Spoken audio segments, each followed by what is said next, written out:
Hello. Whoop. Oh, it got very bright. I've got a lot of curtains open that I don't normally have open. I'm guessing that's why it is. Hello, everyone. It's Barbara Benson. I'm an independent knitwear designer who likes to make videos here on my YouTube channel, Watch Barbara Knit. You know what? I think I could possibly say that like without actually literally thinking about it. Oh, my hair is doing the thing today. Hello, Elizabeth. I see you're already here. Thank you for joining. And hey, Tracy. Welcome, Tracy, from Kansas. I'm excited as people come in. We normally spend the first chunk of time just kind of randomly saying hi to people and asking them where they live, like the, stalkers that we are. um, we are wrapping up the month of April, which is kind of mind boggling to me. Next month, so here in Florida, my son's school ends at the end of May. And I am having a very difficult time wrapping my brain around that is the last month of his junior year of high school. And then he will be beginning in the fall his senior year of high school, which I, mm, I don't know what to do with myself about that particular thing. Hello, Shatika. I'm hoping that's right. It looks like Shatika, but I could be wrong, and I apologize if I mispronounced that. Um, March did go slowly, and April just had a rocket booster. Hello, Nancy in Huntsville, Alabama. I have been to Huntsville, Alabama. I actually visited the Fiber Art, I think is the name of the yarn store that I visited in, I think it's called Fiber Art in Huntsville, and actually taught classes there. One time I came and taught the classes, and my husband and son actually traveled with me. And while I was at the, yarn store, they went to the Air and Space Museum and then visited the Redstone Arsenal. So that was really cool. The Air and Space Museum is really cool. Hello, Cat in Silicon Valley. That is not someplace I've been. And hello, Barbara, other Barbara in Maryland. And just random digits of numbers 485019. Hello. I hope you're having fun in Springfield, Missouri. Now that's not where the Simpsons are from, right? The Simpsons are for Springfield, Illinois, right? I don't know. Or have they ever said exactly which Springfield was the Simpsons location? I don't know about that. Hello, my golfer. I am so excited you got home in time for the live. But you know what? There's no such thing as really being late to the live. You can just come in whenever, whenever, because we just chat for an extended period and people trickle in, and that's great. And it kind of, actually, I get to see a chart. And YouTube gives me a chart that shows me like how many people come in and everything. So that is exciting. I hope that people maybe have some questions. We can always wait for those. I wanted to go ahead and mention, and if anyone had questions about like how it came about, I'd be happy to talk about it a little bit. But this Saturday is local yarn store day here in the I think it's North America. I think Canadians might participate in it. I don't know about Mexico. But I doubt it's a Europe. It's a TNNA thing. But it is the local yarn store day, and it's just, it's kind of one of those made up things that TNNA, which is the National Needlework Association, one year decided that they were going to create an event and call it the local yarn shop day. And so that all of the yarn stores who wanted to participate would all promote it. And when you have a bunch of small businesses all promoting the same thing, it really boosts the message and the signal on that, and makes it so it's like somebody might put something on their Instagram, and while you might not be local to that particular yarn store, it might encourage you to look and see if there's a local yarn store in your area to go visit. A lot of local yarn stores will have like things planned for local yarn store day. They might give, because I know that I've seen ones that do like raffles where, well, not raffles, but you like just random door prizes. Door prizes is a better word. They might have specials on sales. They may have a special pattern. I know that there are a lot of times where, like local yarn stores will commission a local designer or just contact a designer and have like a special pattern commissioned for their local yarn store day that's going to highlight one of the yarns that they have and stuff like that. So really, if you have a local yarn store in your, travelable area and you haven't visited in a while, you might want to consider going on Saturday because it's local yarn store day. And whether or not they're even participating in it, but they might be participating in it. Who knows? Um, actually, and so I found this online, which is, it says there are at least on this thing 282 local yarn stores, and that has a list that's by state. So it might help you find one in your state that you're not familiar with. Okay, my golfer has a question. What is my favorite method for alternating yarns? I had a disaster this week with the new method I tried, as I see a big line of tiny stitches.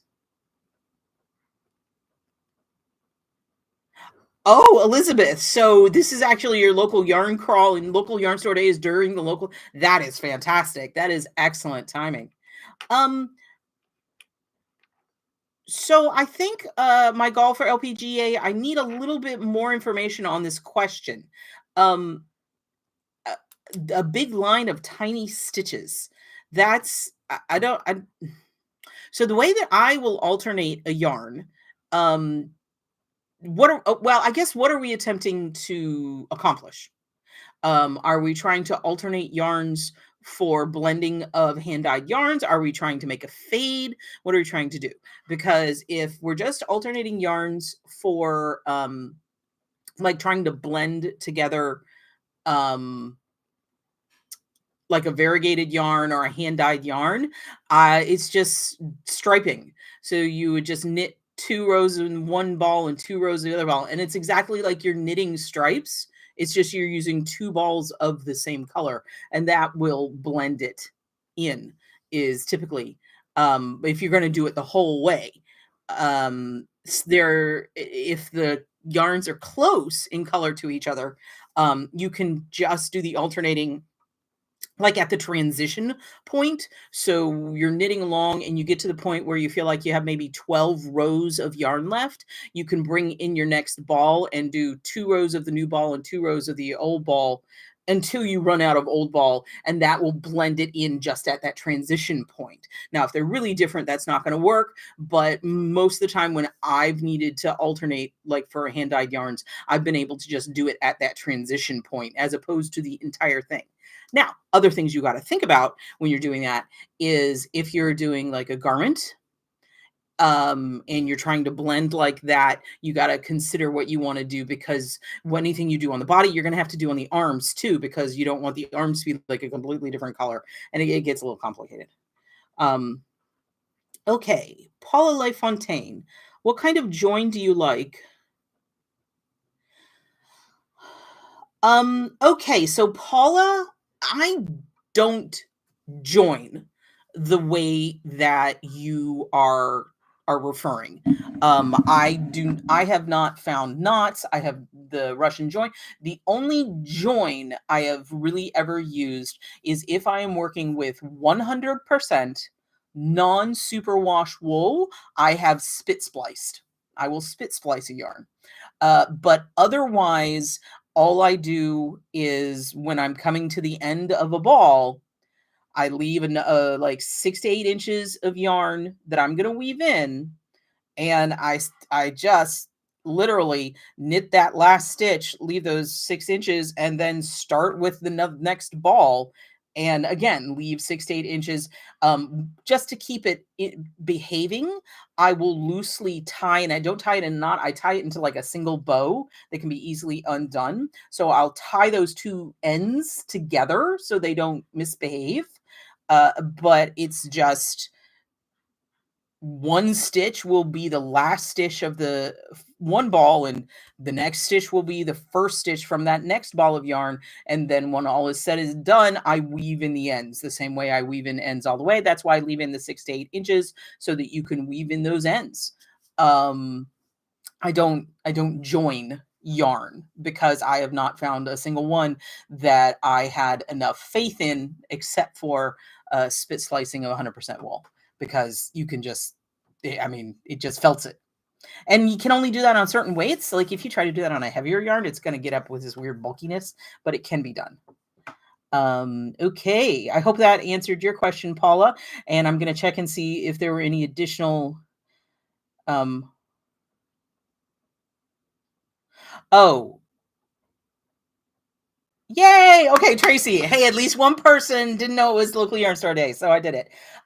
So I would not alternate. So my golfer said, when I change color every row, I see a mark when I cross the yarn in the front to the back. Still not understanding that, but I would not alternate every row.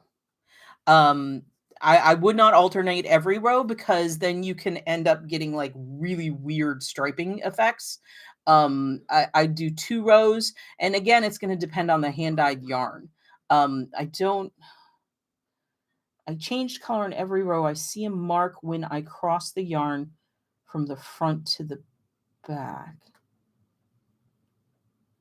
I don't understand that. I'm sorry. Every row. Are you knitting in the round? How can you change the yarn every? Okay, if you're knitting flat, there's no real way to change the yarn every row.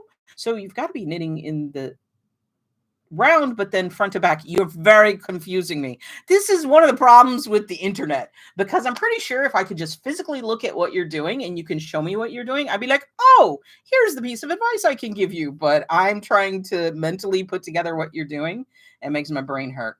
Hello, Elizabeth from New Zealand. Thank you so much for joining us. It's always exciting when we have people from tomorrow join us. I like the future people. Okay, Barbara Bryan Wilson, do I use Knit Companion? I do not. But that is not because I don't like it. A lot of my patterns are available on Knit Companion. I think they are an amazing company to work with as a designer, and I think their product is absolutely fantastic for a lot of knitters.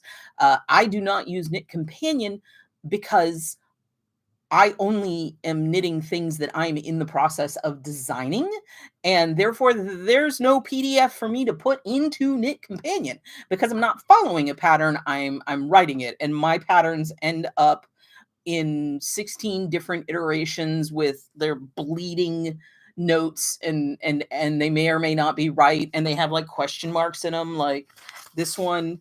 It's just a very simple example of it, but you can see it says repeat rows 1 through 4 of texture twist pattern X times, because I had to figure out how many times. And you can also see that it says here that you're supposed to knit 1, slip, slip, knit 1K.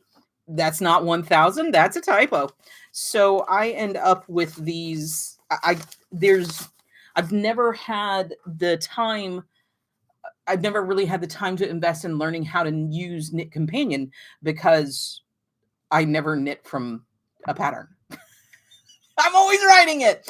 But absolutely fantastic. I know a lot of people who absolutely swear by it and really enjoy it. And I know I have met and worked with the people who own and invented the company, and they're lovely, lovely women. So nothing but good things for me about Knit Companion. But I don't have any experience using it. Okay. Okay, Paula LaFontaine. Okay, thank you. I see weaved in ends on light summer fabric. Okay, so if I'm going to assume that you're doing a light summer fabric. You're working with a finer yarn, possibly a cotton or a silk. If you are having that problem with visible, like you don't like how they look, one thing you can do is actually and it makes for more. I mean, it's harder, not harder, but more time consuming, is actually take assuming you're using applied yarn, separate the plies so that you actually have a thinner thread, and weave in the plies separately. And since you're weaving in those plies separately, they're going to thinner and they're going to have a less presence than if you're just weaving in the whole thing. Also, the question I would ask you is if you are weaving in the yarn before or after blocking. It has been my experience that if you weave in your ends after blocking, the ends do tend to be more visible than if you weave in your ends prior to blocking. Just a couple points there. I just answered a couple questions that you didn't ask. But yes, I would do every 2 rows, or even maybe every 3 rows, alternating yarns in the round. I'm still trying to figure out. You see the mark.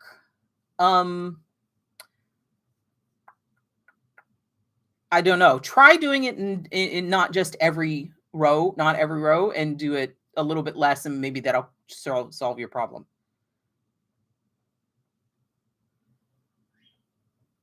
It doesn't matter if it's visible on the back. Okay, I see what you're saying, 485019. Crossing the yarn, I think, means putting the old color behind the new color. Totally, that's what you do. I had a horizontal bar on the back side too. And luckily you don't have to look at the back side. So that's whenever I knit around and I'm alternating skeins, you end up with that barber pole running up the back. And there's nothing that can be done about that. Hello. Hi, Jonna. Hello, Studio Roots. So excited you made it. Welcome. It was so cool. Okay. So on my regular personal Facebook page, something super cool. So we are I have a little etagere where I keep orchids on my front, like little alcove, and a dove chose to build her nest there. So I moved all my orchids so I can water them and not disturb her. And she had babies. She had 2 babies. And I put a picture on my Facebook, and Jonna, who is in the Netherlands, said, "Oh, I have one of those in my tree." And she also posted a picture of her baby birds. And it's the exact same bird. It's a dove, your classic dove. And just amazing. It is so amazing to think that with such different lived experiences, we live in different countries, we speak different languages, our experiences, everything is different, but we both have birds. We both have these beautiful little birds that are the same, that it's the same, that it's something that I don't know. It's one of the great things about the internet. Absolutely love it. Absolutely love it. I was so happy you posted that picture. So Jenna says she almost always uses a Russian join, as she can't use non-superwash wool. I use it mainly when I come across a join in the middle of a skein. Yeah, and a lot of people have no problem with the Russian joins or any of the splicing techniques or the magic knot. And if you do whatever works for you. I can only speak to what I do, which is I just weave in more ends. I weave in a lot of ends. That's my plan. It's after midnight. Well, thank you for joining us. After midnight, we also have a New Zealander who's in, like, I believe it's late morning, early afternoon in the other side of the world. Okay, so in the Netherlands, they're called turkeys, turtle dove. Well, whatever it is, we just call them doves here. The one you have looks exactly like the one I have. So they're super cute. Very cute. I think that ours are close to fledging. They're almost feathered out, but it's hilarious because their bodies are feathered out. Its body is feathered out, but his little head, he's got like a little bean head because there's nothing going on his head. Oh, thank you very much. Is that Lisa or ISO? Whatever it is, ISO, LISO, I really appreciate that you like my patterns. Thank you. And I'm gesturing and I'm noticing, dude, look, I cooked myself. This is like 2 weeks old. I like actually put forth the effort of cooking myself a hot breakfast. And the immediate return on that investment was that I was watching the hot pan and I burnt myself. So that was a good plan. I'm like, Cheerios it is for the rest of my life because cooking breakfast burnt me. Okay, do we have any questions coming up? Anything that anyone could think of? I do have something that I thought I would talk about. Anybody have any question about local yarn shop day? Oh, baby birds, yes. I totally agree, Studio Roots. Baby birds are only cute in their mother's eyes with the little pin feathers and everything. Baby birds are so ugly. But being a huge bird lover, I find them adorable, but in acknowledging that they are so ugly. Baby birds just are like naked little velociraptors. Very small. Okay. So, since we don't have any questions popping up, I was going to show you. So, I am working on a rectangular shawl on the bias, and I have cast it. I did a gauge swatch and I did all my math and I cast it on and I knit about this much. And then it wasn't what I wanted and I frogged it. And then I did that, redid the math, adjusted my needle size, changed my cast on, tried again, still didn't like it. I'm now on my third iteration, same needle size, different cast on. And I think this one is going to work. And I wanted to show you. So this is from a previous, when I was trying to figure this out, because I was trying to come up with a standardized way that I could determine what my cast on would be for a rectangular rectangle on the bias. So look, this. So this is me trying to figure out, because the thing is X that you can see here is the cast on, right? But the dimension of X, the length of X is not the same as length of Y. Y is going to be the actual width of the shawl, which is the number that I know. I want that number to be about 20, right? But what do you need to make X to make Y come out the size that you want? And there's like geometry and math and stuff and there's so much math in knitting. So much math in knitting. It's just it's painful. It's absolutely painful because I'm not a math person. I have never been a math person. And I know that people who are math people they'd be able to figure that out with no problem. But it takes me like 45 minutes on Google just trying to figure out what the formula I need. I'm like, I think I'm trying to find the hypotenuse of the something, but I don't know what formulas I need or how I'm going to figure it out or what is going to give me the results that I want. And then what formulas I need or how I'm going to figure it out or what is going to give me the results that I want. And then something that I can repeat, that because what I need to figure out is if my cast on that angle that's on the bias, if my cast on is X, how wide is Y going to be?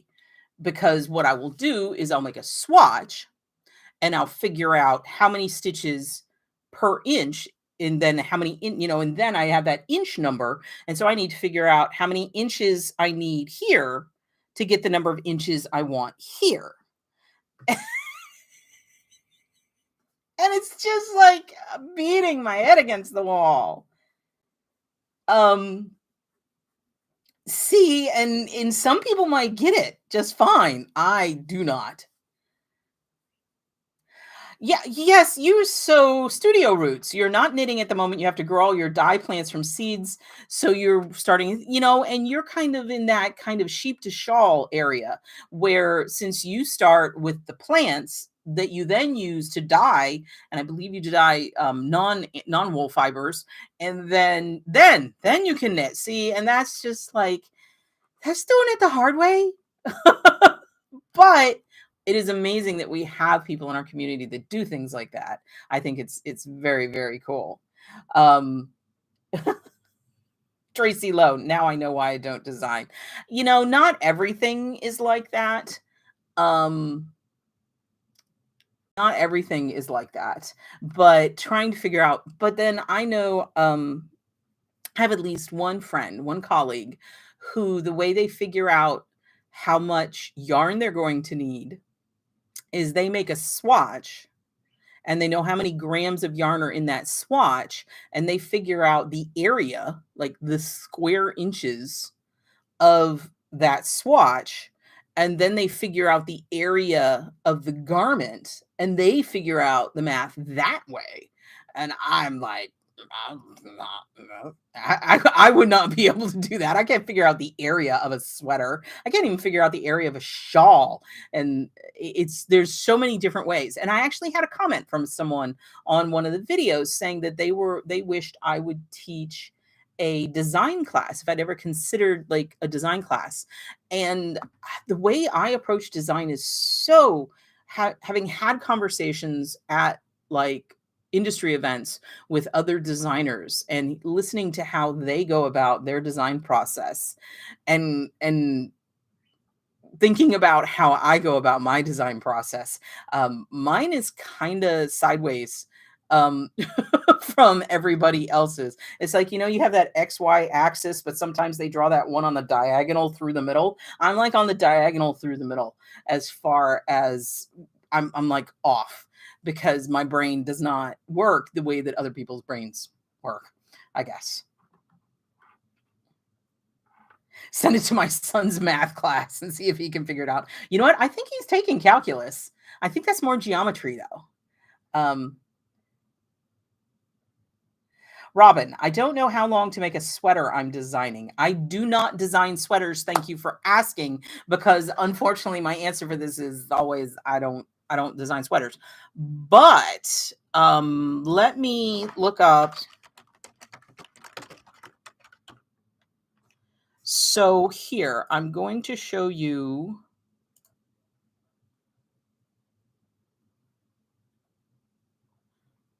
um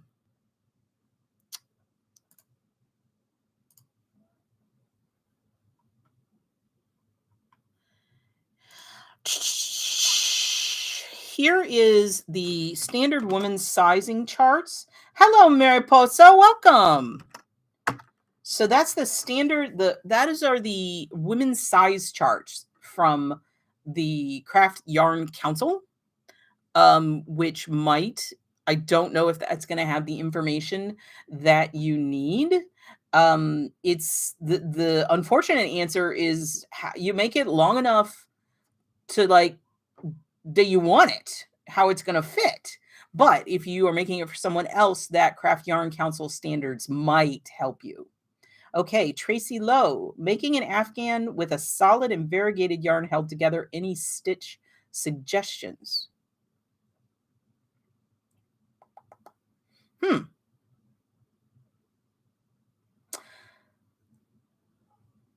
So the solid is going to tame your variegated.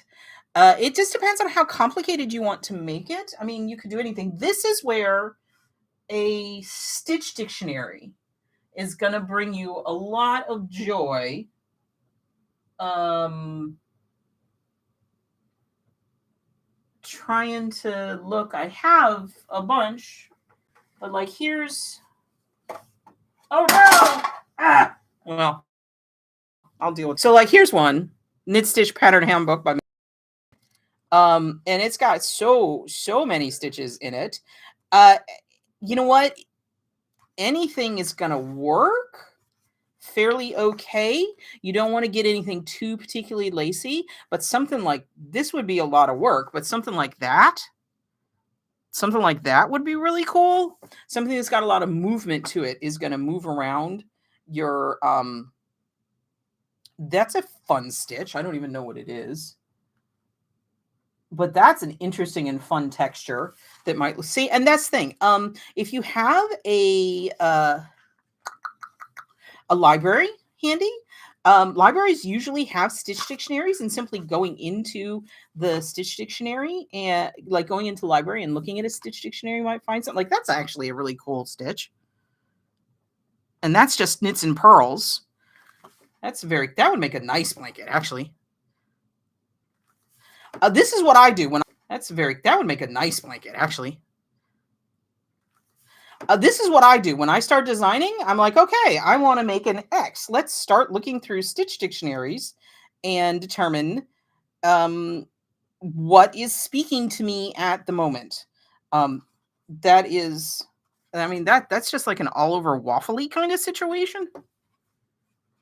So it's all different kinds of. There's also, you know what?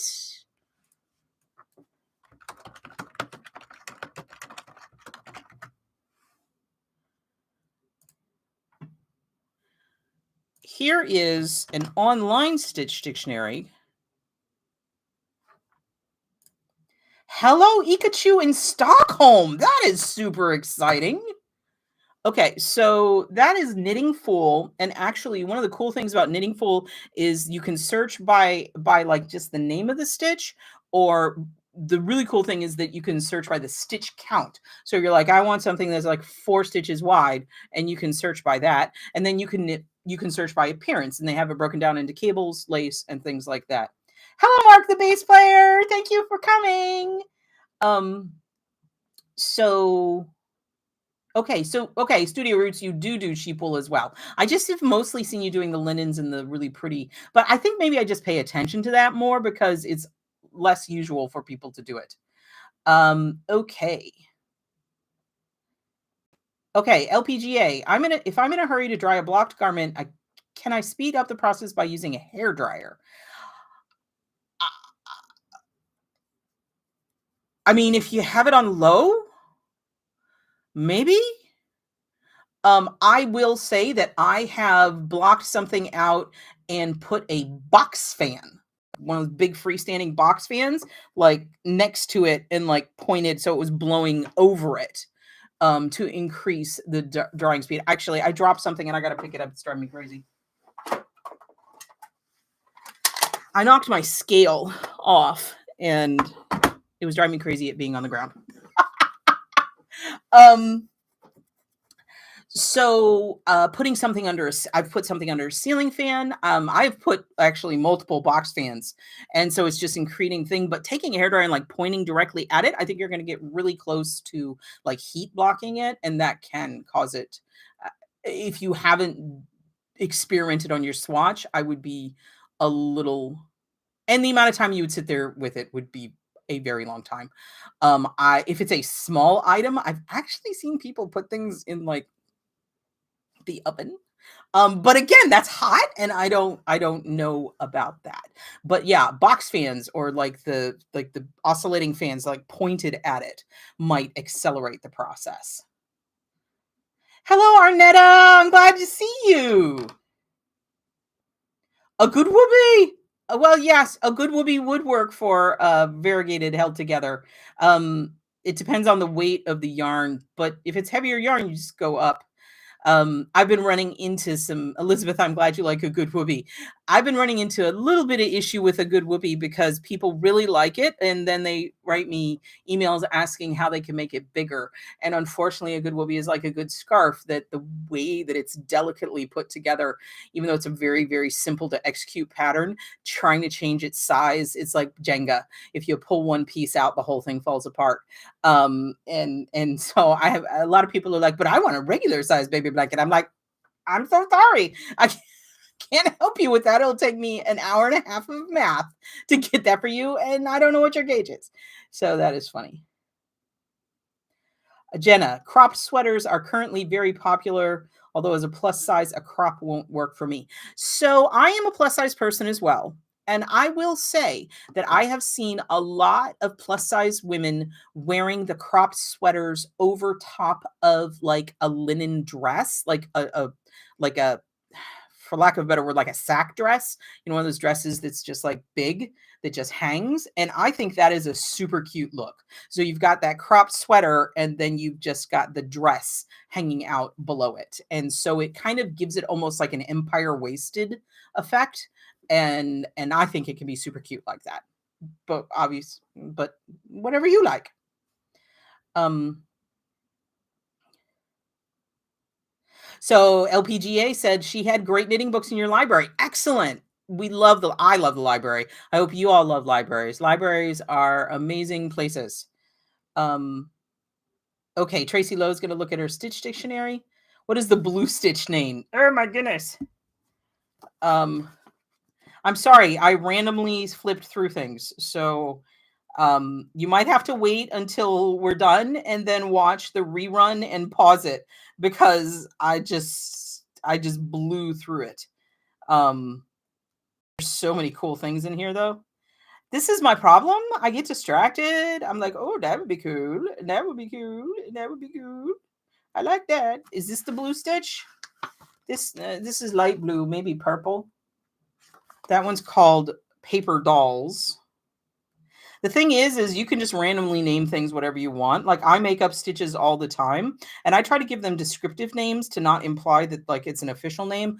But there's definitely like there have been times where I made a special name, and my tech editor was like, "You should give this stitch a name." I'm like, "What, Bob?" I mean, I just made it up, and it's not going to mean anything because if somebody searches for that stitch, it's not going to come up because I just made it up. So, but I also was very tempted to just name a stitch Bob. I'm like, hey, this is Bob the Stitch. Can we knit it? Yes, we can. Maybe if this is the blue one, the Roman columns. I don't know. Whatever. Put it back. I get super distracted by Stitch dictionaries. Oops, I had a message retracted. If you okay, whoever Isa I would be happy to answer any questions you have. There's no such thing as a wrong question. If it's not something I'm comfortable answering or know how to answer, I just won't answer it. What is this curl doing? This curl is not doing its thing. Let's put this Stitch dictionary back. I was looking for another Stitch dictionary that I have. The thing is I have so many little doohickeys. If you hadn't noticed, I have decorative things.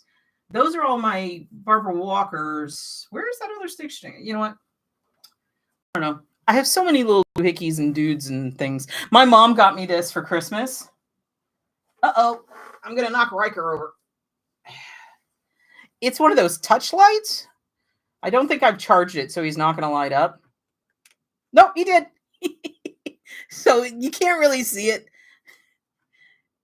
But she said she had to buy it for me because of the tumped duck thing, and it's just this duck that lays over, so it had to go back here. And actually, because it's so light, it's let's see. But the really funny thing about this is it's like a cat butt. But yeah, that is my tumped. That is a tumped duck. Is gonna stay here. Riker's been drinking, I guess. Okay. Okay, are we still here? Okay, so any more questions? I've been thinking about what to make a video on, and I need to open a new window. And I was thinking about a doing a Fave 5. And I was thinking about it seems like it might be the time for like a lightweight summer tea kind of situation, but I think I've already done that one. I don't know. I'm just trying to figure it out.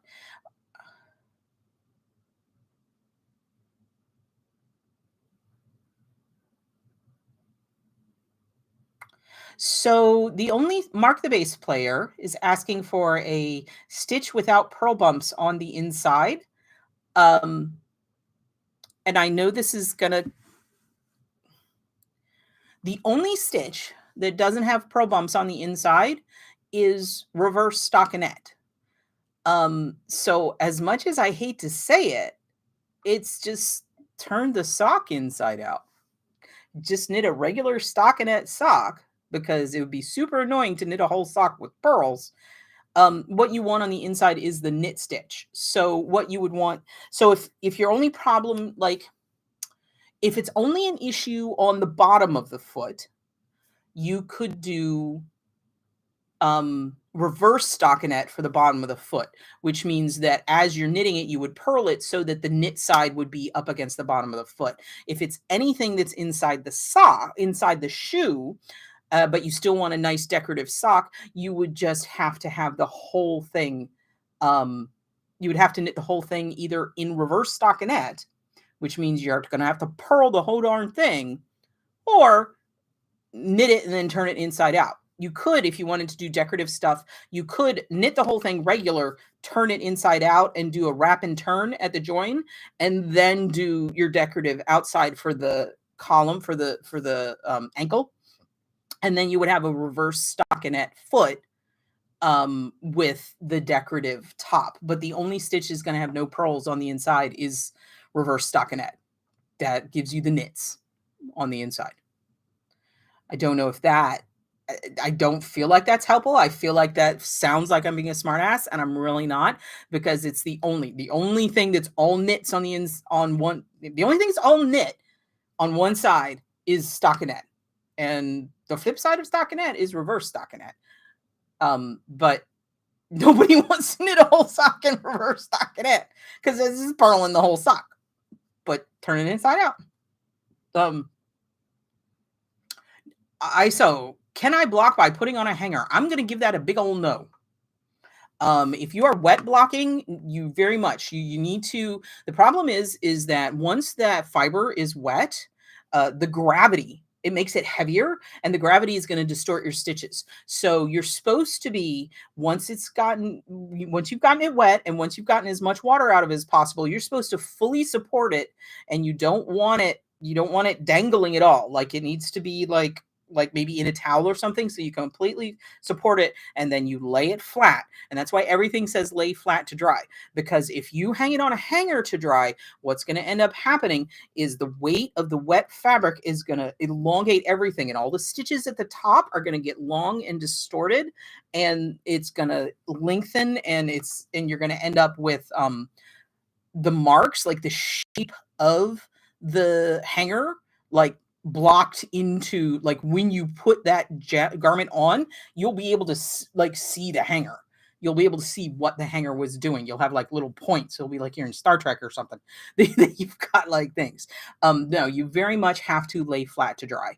Now, if space is a problem, one thing that I have recommended people do is you can get a dressmaker's board, which is like a large piece, or if it's a small piece, you can use those foamy things, where if you pin it to the item flat and you pin it within an inch of its life, like it's not going to move, you can, this is only if you're stretching something. Again, I probably wouldn't do this with a garment. Once it's stuck to that flat thing, you can then make it vertical and let it sit like that, but that's only because it's fully pinned and it's not going to go anyway. But again, if it's a sweater and it's a heavier yarn, it's still going to sag in the center.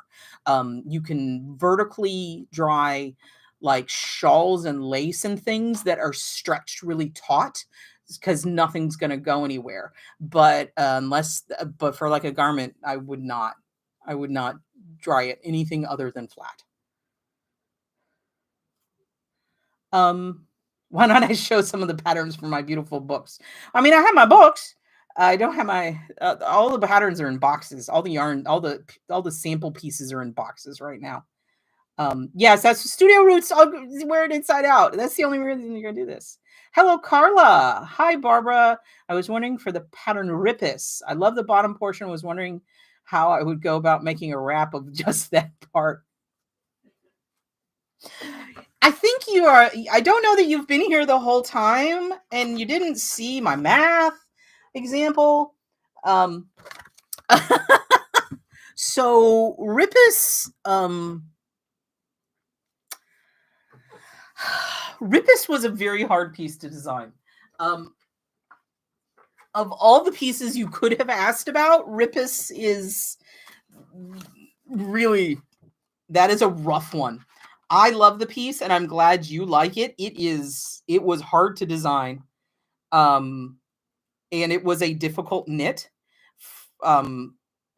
it was a time-consuming knit. It's not hard, but it's time-consuming. It is one of the few ones that I actually had a sample knitter do because I didn't have time to do it. For anyone, and this will answer Studio Root's question as well. So the shawl she's talking about is in my first book, and this is it. It's called Rippus. And that's it.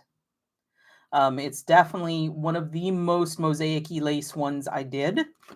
There's a couple things. And this was in the top part. What I was trying to do there is see how close to a mesh I could get and still have color work that had presence to it. So one positive thing is that the Rippus is a pie shawl structure. So that means that the increases only happen on spaced out rows. So there's no real increasing on this. If you just want to make a rectangle,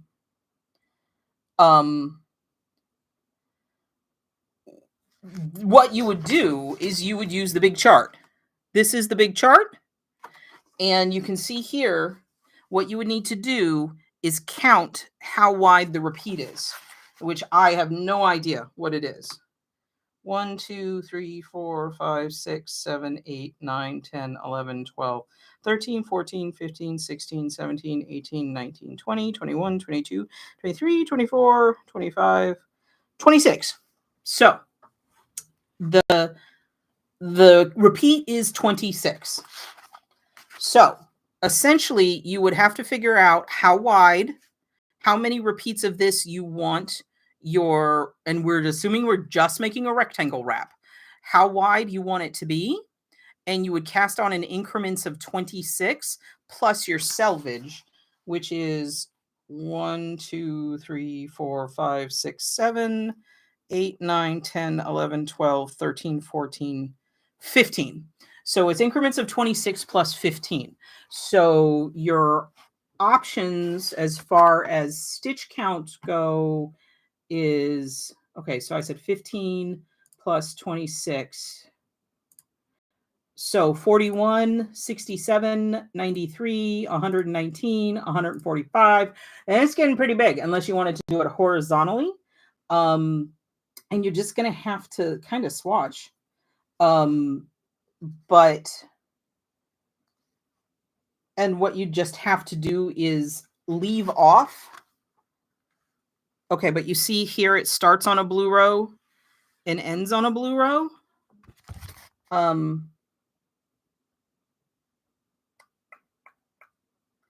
See, and that's the thing, because I made it so it ended. So I don't know that this is going to repeat. You would have to play with it and see how it repeated.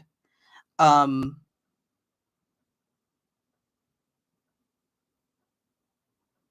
have to look at a lot more closely.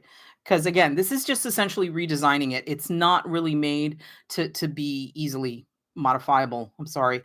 But yeah, you could do that and play with it like that. There's a close-up of the mesh. So it's trying to make a lace mesh that was almost like a mesh with still having like visible color work in it. Lace that looks good striped was the plan there. I don't know if that was helpful. I hope, Carla, that helped a little bit. Vicky, what? What are you asking what about, Vicky? Yeah, sorry, Mark. I really wish I had some magical solution for you. Unfortunately, with knitting, you have to work in the confines of what's available to you. Now,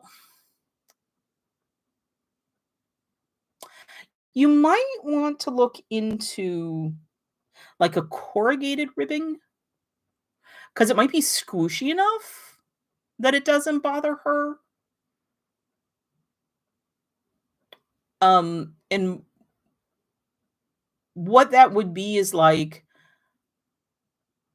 knit one, slip one with yarn in front.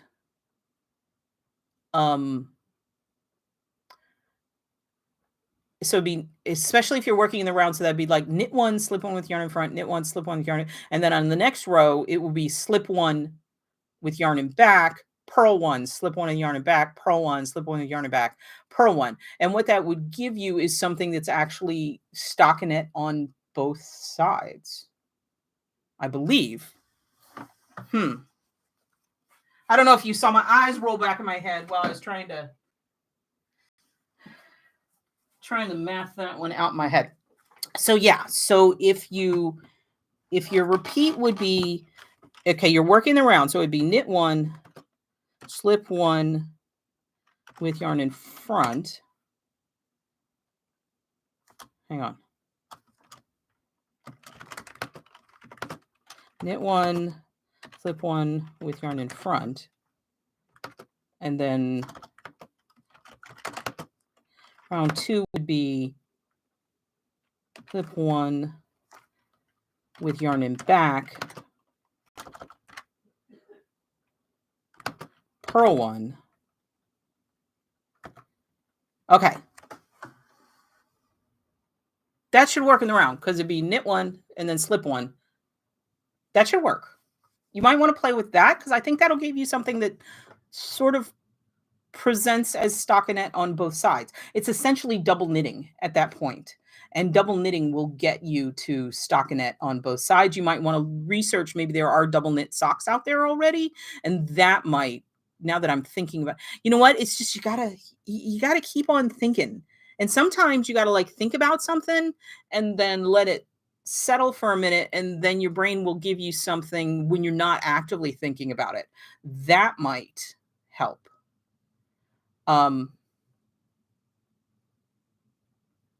Jenna says there's a cool summer sweater that's yes. A lot of times, if a designer wants a large chunk of reverse stockinette visible, you'll be working it inside out and then turning so that you're not purling forever.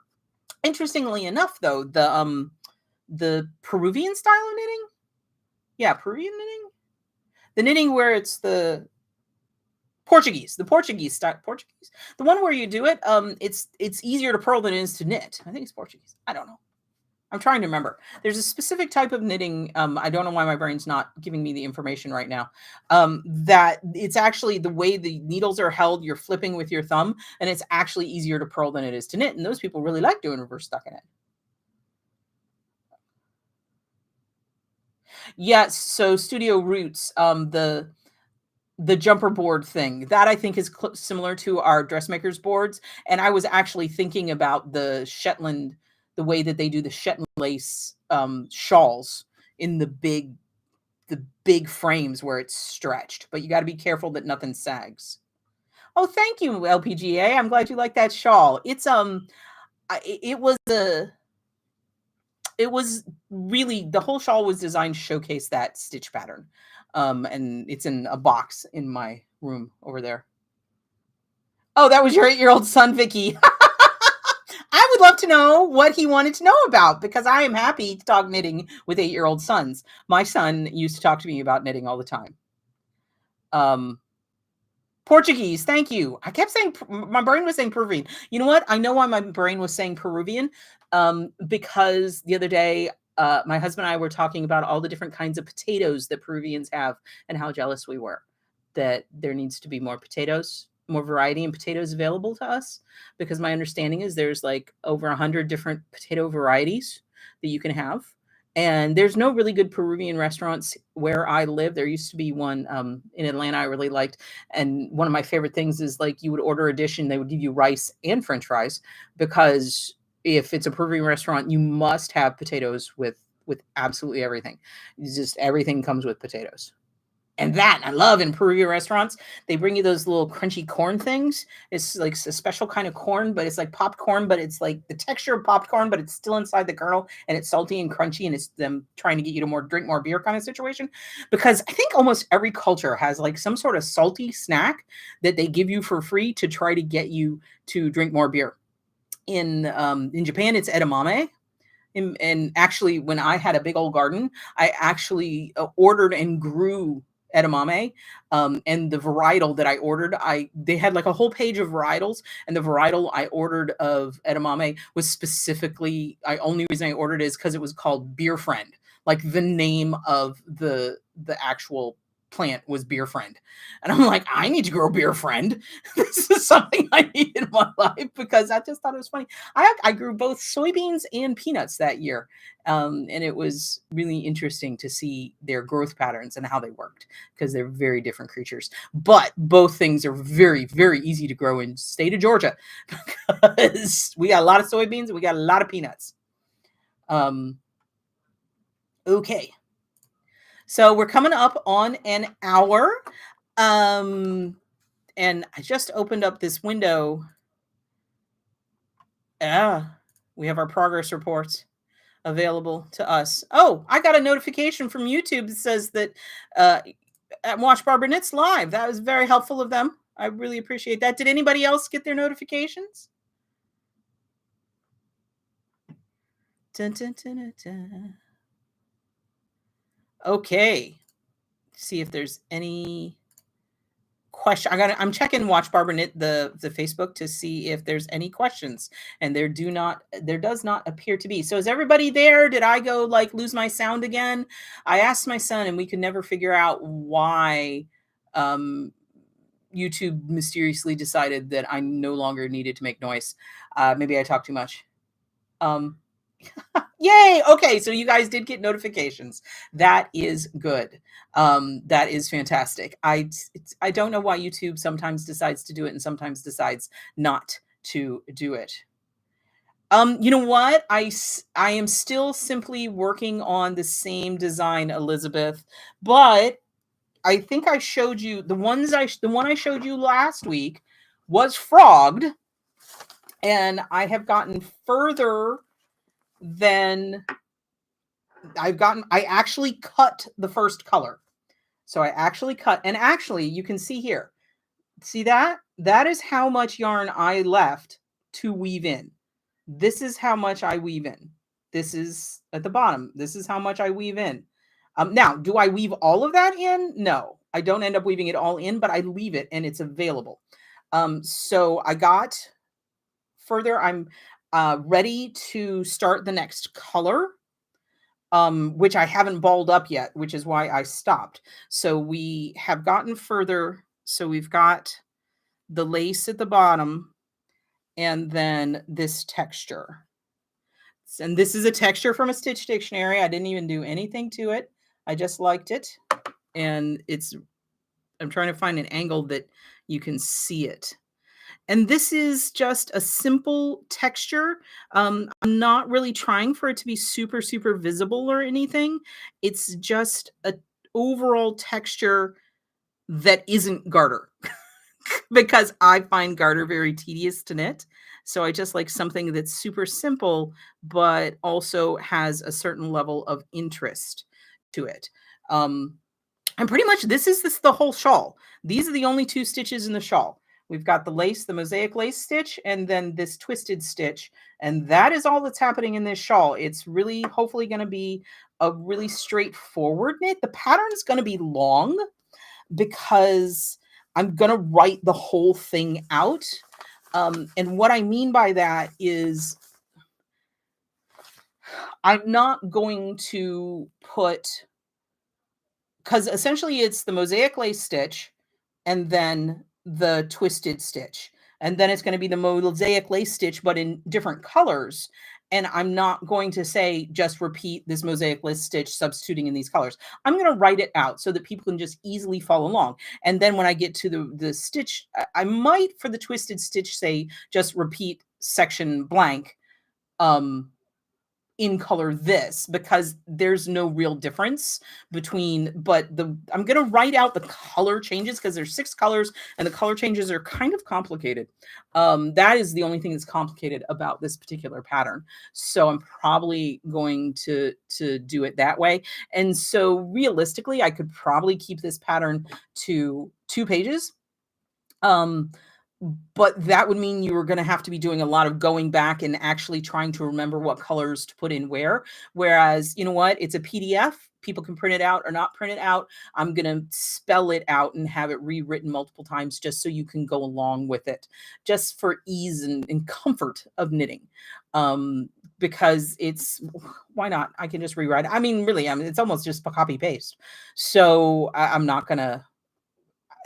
The whole thing of trying to make a pattern as concise as possible was driven by something being a book or something being in a magazine where we're actually physically printing something and we're trying to boil these instructions down to the smallest number of characters possible. And I don't think that that's a significant issue for most people anymore. So I'm gonna use up a little space, and it's gonna be a little redundant, but hopefully that'll make it a smoother knit for people. Um, okay. Elizabeth did not get the notification. Did you click the little button with the little bell? That's the question, because you got to click the button with the bell to get the notification. In theory. Um.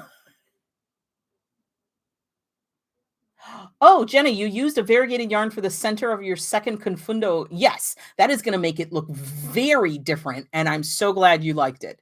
It can come out really cool. You can do confundo in as few as 2 colors if you wanted to, and it would look very cool. But I think that's cool. Um, oh, Karen, I'm so glad you snuck in at this tail end. Hello, Jeanette from West Virginia. Welcome.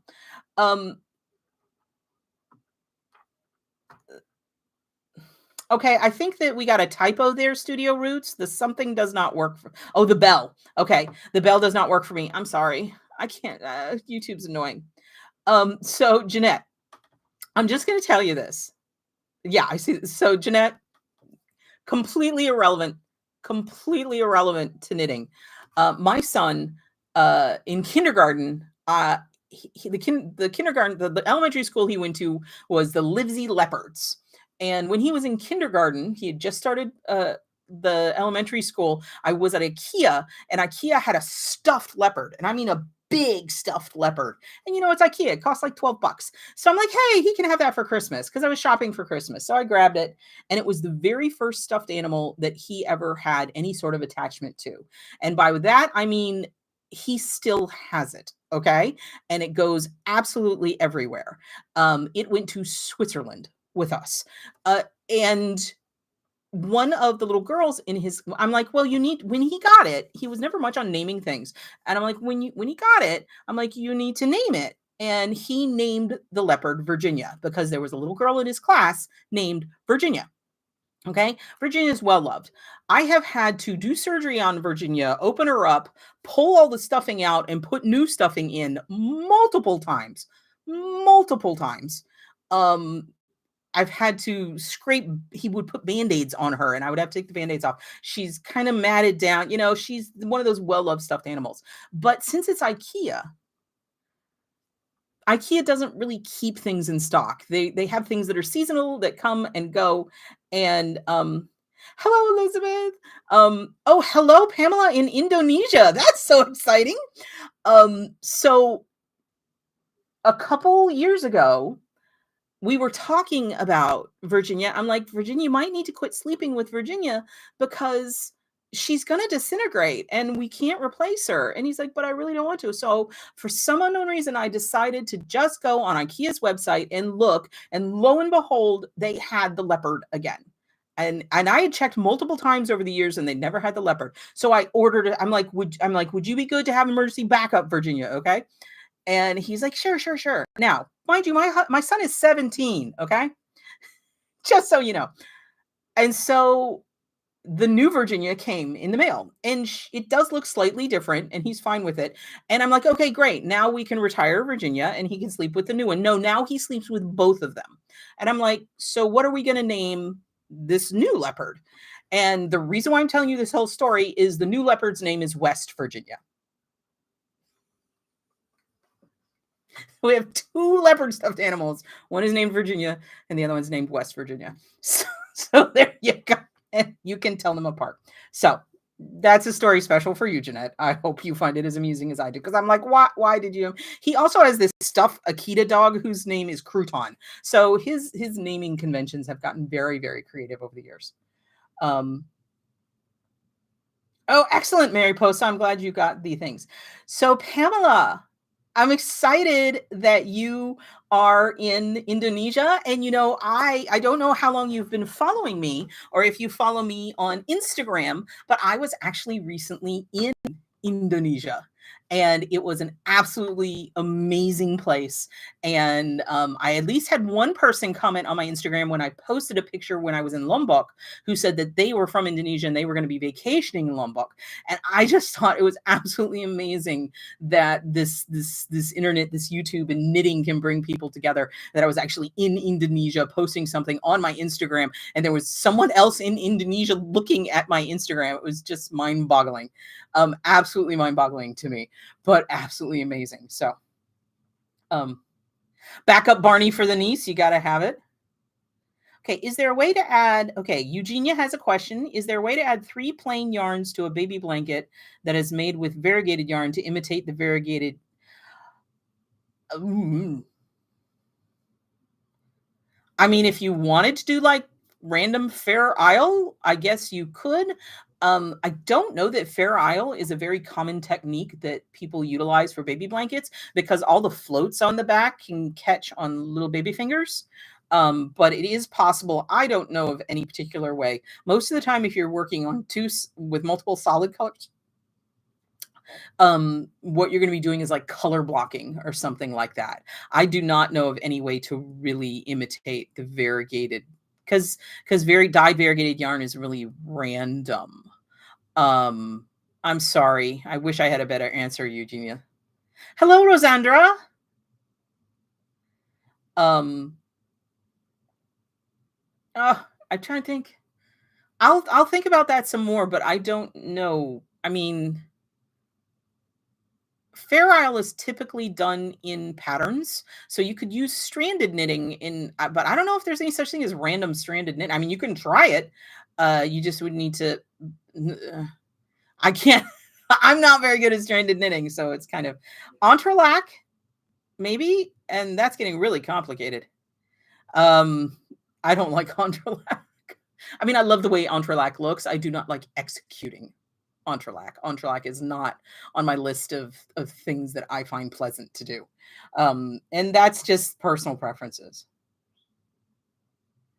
Jeanette, you learned to crochet when you were 6 and you're 73 now. Excellent. And you're still enjoying yarn. Yarn is amazing. Yarn is absolutely amazing. But yeah, so we got West Virginia and Virginia. Okay. So do we have any more questions? See, you love entrelac. See, and that's the thing. There's all kinds of different ideas and all different techniques for different people. Like I know that brioche is hugely popular. And I know a lot of people really like brioche. It is not to my taste as far as execution. Again, I think it's beautiful, and when I see people's brioches pieces, they're absolutely amazing, but I don't like physically doing it. It's not a technique I enjoy the process, and I am a process knitter, so if I'm not enjoying that process, I don't want to be doing it, if that makes you. Jeanette, you may add something. Sure, what's up? Studio Roots hates brioche. We're here to chat, so that's what we're here for.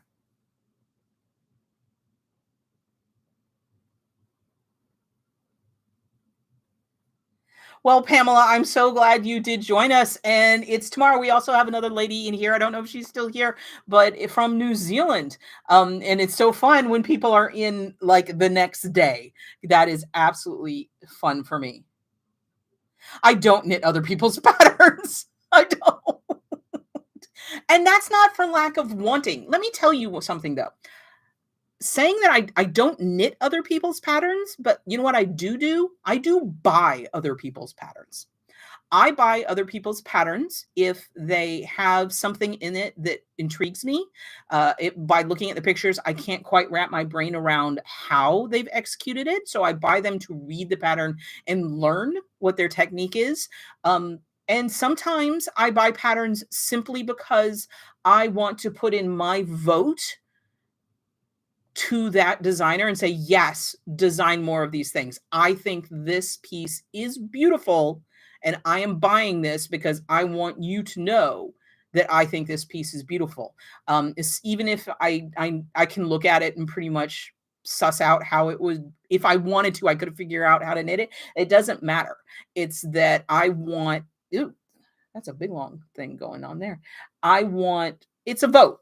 It's like the whole money where your mouth is kind of situation.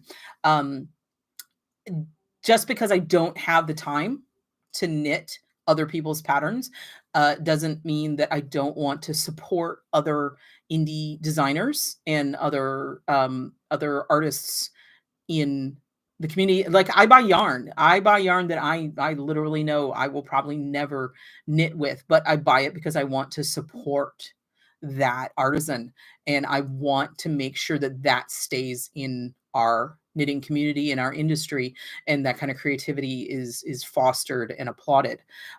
So just because I don't knit other people's patterns doesn't mean I don't appreciate and love and, yes, purchase other people's patterns. Because, and then it's one of the reasons I do my YouTube. It's one of the reasons Fave Fives exist, because I want to do what I can to help promote other designers. Um,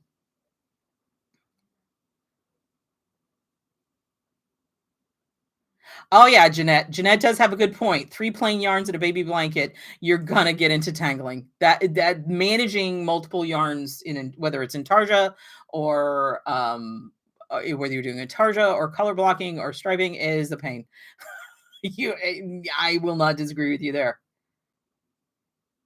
I love mosaic knitting too, Jenna, but I think that's obvious. Mariposa, a friend of mine recently made a trip to Peru. Some yarn. Any suggestions of what I can make with 250-gram balls? So that's 100 grams of baby alpaca. What thickness? Um, so it's going to depend on, because 50 grams of fingering weight, 250 with 250 grams. So 100 grams of fingering weight is going to be like 400 yards, and 100 grams of like worsted weight is going to be like 200 yards. So that's going to make a big difference. With baby alpaca, what I would probably do with it is make a cowl. I would make something that's going to be something that's going to touch my skin. Something that I can appreciate the softness and the warmth of that piece. You're gonna, I mean, 100 yards, you can probably get a cowl out of almost any weight yarn. You could conceivably get a hat out of it, but you're not going to get the benefit of how soft it is. You, depending on the weight of it, if it's a heavier weight, you could get a pair of fingerless mitts out of it, which would be another place where you would be able to really appreciate the softness of it. I do love alpaca, and I'm going to want it like next to skin kind of situation. Don't make socks. It's not, they will not be happy. And it's not going to be enough to make a garment. You can make a small shawl, you can make a cowl. Um, that's really what I, in my thoughts, that's what I can think of. Yeah, in Studio Roots, you have a ton just to support. Yes, and the new young, it's just say yes, please, more. That's why I buy them. Oh, you're in Canada, Eugenia. Hey, exciting. I do have a Fave 5 summer tops. That's why I'm kind of debating it, because I've already done it, but I'm like, hey, maybe I can do it again. Let me find the Fave 5 summer tops. So I'm going to go to content, and I'm going to go to playlists, and I'm going to go to Fave 5, and I'm going to go to videos.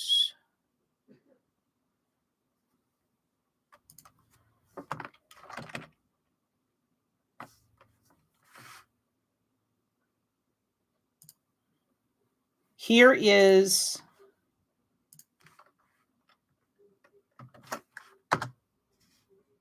okay, that is favorite 5 knitting patterns for size inclusive spring and summer tees. This is very, very specific. And that's what I was thinking about again, but I just did it. So that's from, I don't know when I did it. I think it's relatively recent. I think it was last year or the year before. It's kind of, would you believe that there are 47 videos on my Fave 5 playlist? So I've done 47 Fave 5s. It's kind of hard to wrap your brain around. Yeah, you don't knit socks. I don't knit socks either, Mariposa. No sock knitters. Fingerless mitts would work well. Jeanette, that is amazing. That's a lot of hats. That is a whole lot of hats. And that's an idea, Arnetta. Update the Fave 5 with new patterns. I think I'd have to go deeper into the Fave 5 for that because I think this T one was really relatively recent. So I don't know that I'm going to be able to find 5, but I could. I don't know. Maybe I should look at the Fave 5s and look at which ones have the most views and revisit those. I don't know. There's so many different ones. It's kind of hard for me to come up with something that I haven't already done.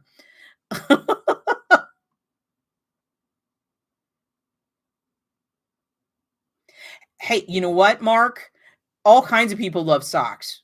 Socks are one of the most popular things for people to knit.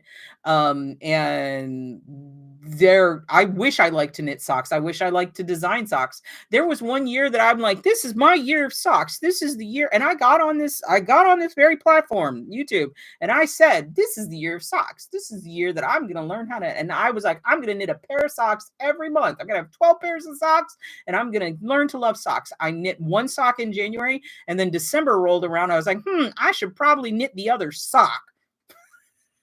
So it took me an entire year to knit a pair of socks. It's again, I'm a process knitter, and if I don't enjoy the process, it's not gonna.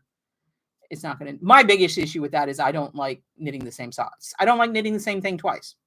Is what that comes down to. Maybe I should write sock patterns where it actually is just you get 2 sock patterns for the price of 1 because I'm too bored to knit 1 sock. That's possible.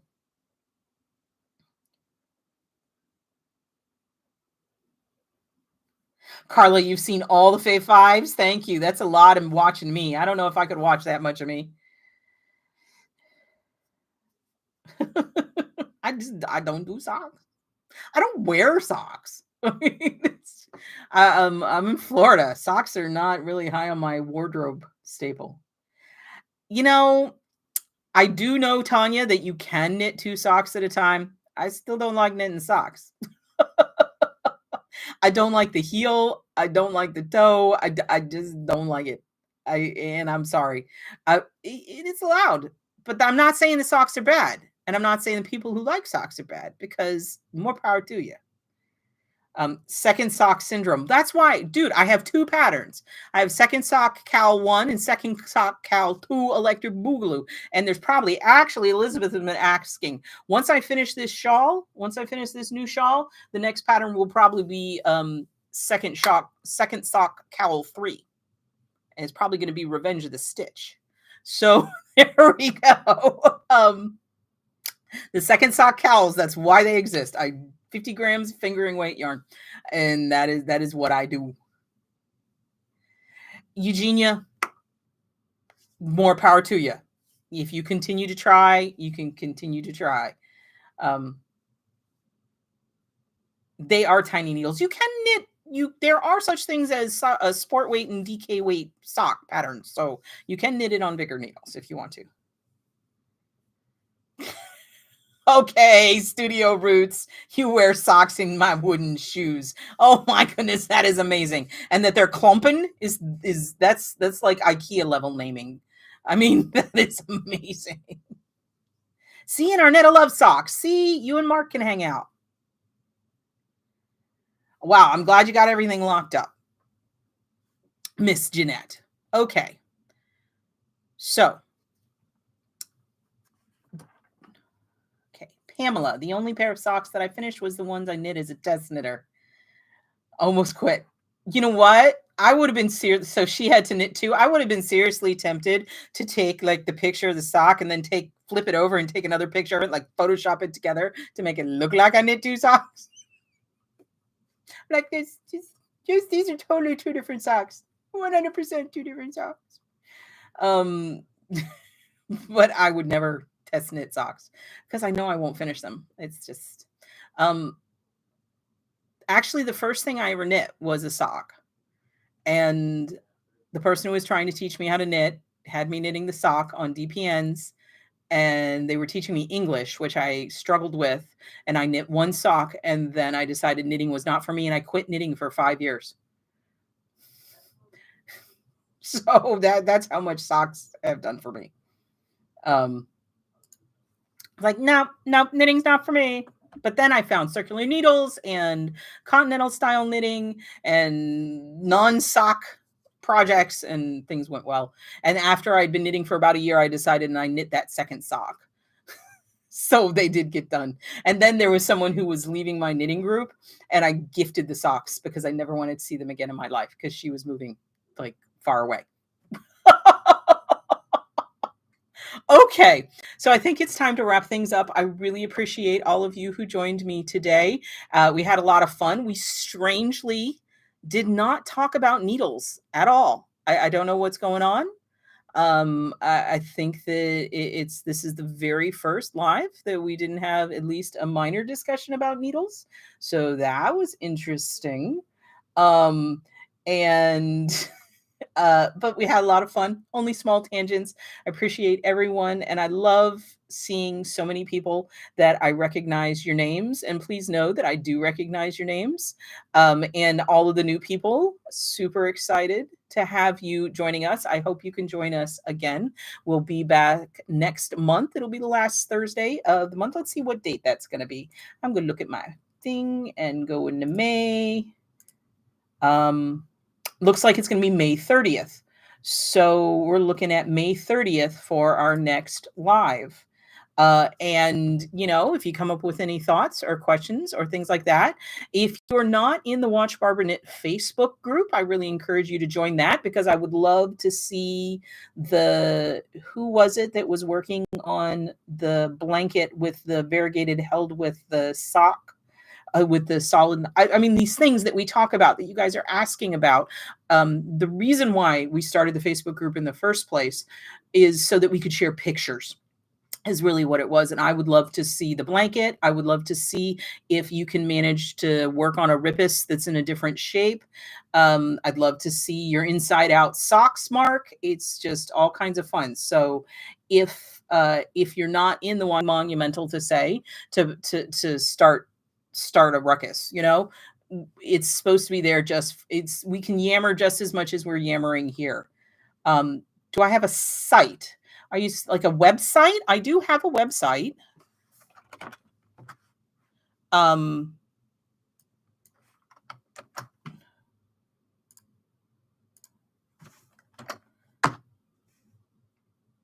no, it didn't copy correctly. Sorry. Let's try that again. My copy paste failed. There we go. There's my website. And here's a link to the Facebook group. That if you haven't joined, but yes, it's really to be able to talk and continue these conversations and everything. And we can just be as random as we are here. It's fun. Eugenia, thank you for joining us. Okay. Yeah. And so it's 2 a.m. Go to sleep, Studio Roots. Go to sleep. Thank you all so much for joining us. Again, if you have any questions that need to be answered you can always ask them in the comments on a video, or you can come over to the Facebook group. That's why it's there. And hey, bye, Tanya. And I really had a lot of fun, and we'll have fun next month. And I'm going to get to really working on this shawl so that we can move on to other things. So, okay. Thank you all very much. You have a lovely evening or a lovely rest of the day. For those y'all in Australia, New Zealand, Indonesia, thank you for spending your morning. Enjoy your nighttime Studio Roots. Okay. So we'll talk to you later. And I'm pushing the buttons. Okay. Bye. Thank you so much.